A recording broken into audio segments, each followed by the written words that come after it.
Russian President Vladimir Putin's visit to India next month is expected to place a strong emphasis on defense cooperation, with discussions likely to center on India's air defense modernization and the ongoing fighter aircraft roadmap.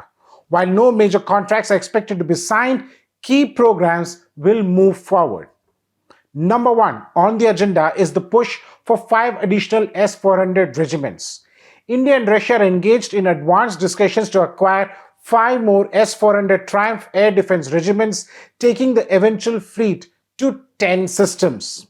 The mode of procurement, that is Make in India versus direct purchase, remains undecided.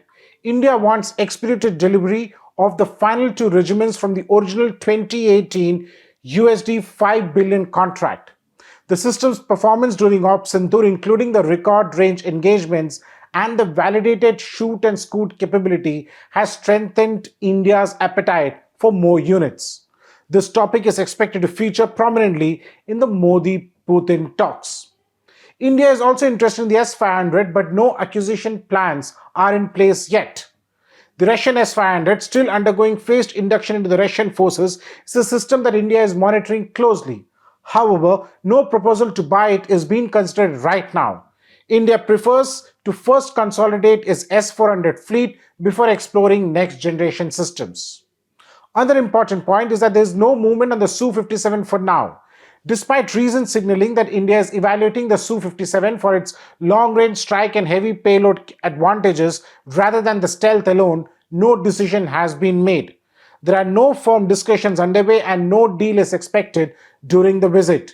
India is exploring global 5th-generation options, including the US F-35, the South Korean and the European programs, but the long-term solution remains the indigenous AMCA, with its first flight projected in 2032. Well, the question rises, why the Su-57 still interests India? IF assessments highlight the Su-57's role as a deep strike platform valuable for 1. The R-37M long-range air-to-air missile, which has a range of about 300 kilometers and above, which India plans to integrate into the upgraded Su-30 MKIs as well.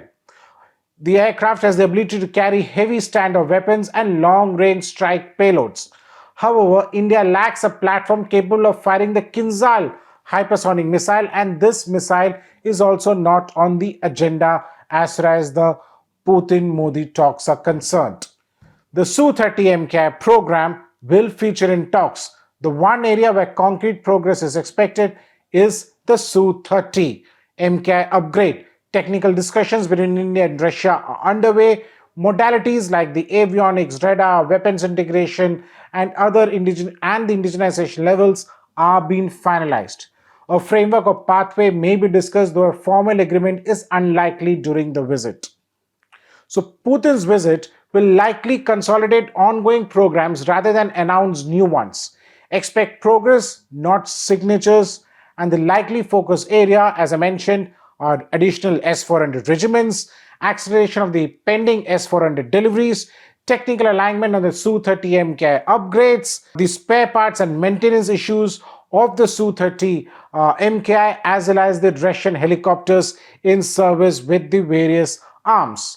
There's a strategic dialogue on future air defense technologies, but there's unlikely to be any deal on the Su-57 or the Kinzhal or any new fighter aircraft acquisition announcement. The visit will reaffirm India-Russia defense ties, but remain cautious and incremental, reflecting India's diversified procurement strategy and emphasis on indigenization.